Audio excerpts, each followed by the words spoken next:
President Trump is shaking up the nation's top military leadership. Late Friday night, the president fired General Charles C.Q. Brown, the chairman of the Joint Chiefs of Staff. Defense Secretary Pete Hegseth called for the firing last year due to Brown's support of the Pentagon's diversity efforts.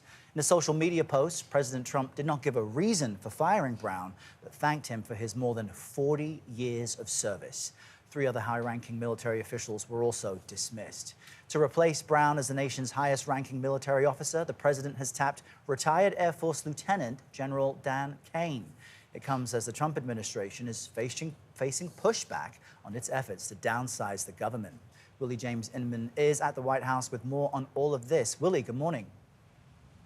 Good morning to you, Errol. A federal judge has signed off on an effort by the Trump administration to cut thousands of government jobs as the president moves quickly to downsize the federal workforce.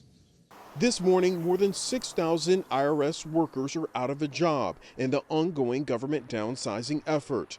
While the layoffs take place during tax season, an email obtained by CBS News said the workers were probationary employees and not deemed as critical to filing season. I was an auditor, so I would conduct audits looking at people's individual tax returns. 22-year-old Elizabeth Carone lost her job after only 6 months. I was done switching jobs. I was never going to change jobs again. The latest round of layoffs also include 243 workers at the TSA, 50 at the Department of Energy, and 388 positions at the EPA. The White House says the job cuts are aimed at streamlining the federal workforce. And there are many, more than 100,000 people working to collect taxes, and not all of them are fully occupied. More cuts could be on the way, including at the Department of Defense, the largest employer within the federal government.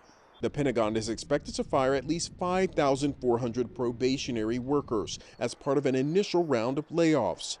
A hiring freeze and a review of personnel needs will follow. Secretary of Defense Pete Hegseth has also called for plans to offset about $50 billion of the Pentagon's budget over the next 5 years. Those funds will then be redirected to other priorities. The White House is also considering changes for the Postal Service. Sources say President Trump could sign executive action to place the U.S. Postal Service under the control of the Department of Commerce. Michelle? Willie James Inman, thank you.